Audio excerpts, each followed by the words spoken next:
باچا رامخ کې شي حساب تکینه لک شان زمونږ احتساب تکینه مذهب دې هم مولا دې هم راوړه کتاب دې هم سزا دې هم راوړه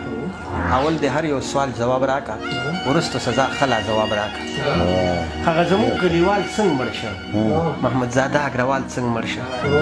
هغه د ولس په غم ککړ څنګه مړ شه هغه شهید عثمان کاکړ څنګه مړ شه منیر جان زه به د چا تپوس د چا نه کوم هغه شهید طاهر داوړ څنګه مړ شه د دې په سات صفته ولګېده د ملک سات صفته ولګېده د سپین او تور صفته ولګېده د سم او سپور صفته ولګېده دا په بابل بریدونه چا وکړه د دغه چور صفته ولګېده دا بې ګناه وژنې چا وکړې په پوهنتون چاودنې چا وکړې د دغې خاورې بچیان څنګه مړه شو د دغې خاورې زلمیان څنګه مړه شو په ګلدرو ورونه چا بل کړل دا نازولي طوطیان څنګه مړه شو دا بې حرمتي د وردۍ څنګه وشوه دغه پولیس او پوځیان څنګه مړه شو دا د جومات منارې چا ورانې کړې دا د وردۍ خاوندان څنګه مړه شو دا خلک غواړي دې ته زر وښایه دې ته کسور د پېښور وښایه په کومه لار شو مونږ ته لار وښایه مونږ ته کسور د دغې ښار وښایه هم دې پهې او هم دې زه نه نیسم هم دې زولۍ هم دې لمنه نیسم لکه اوبه یې په خپله لاره پرېږده او دا پښتانه لږ په کلاره پرېږده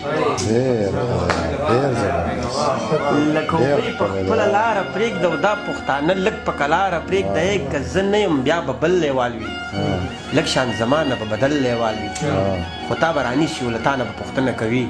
د دغه ظلم به ذره ذره وختونه کوي مړه که ظلم هم څه حد وي باچا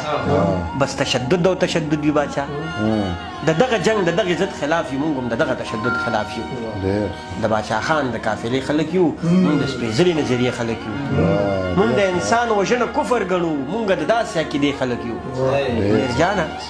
مونږ د انسان وژنه کفر ګڼو مونږ د داسې عقیدې خلک یو داسې قانون باندې تو کاڼي ولم بیا د پیریانو کور ته کاڼي ولم داسې قانون باندې تو کاڼي ولم بیا د پیریانو کور ته کاڼي ولم زه دا منم چې څل په څل مې وکړل لکه د پیر مذهب کنځل مې وکړل بس نور څه نه خو احتساب دې وشي زما د هر ظلم حساب دې وشي زما د هر ظلم ډېر زبردست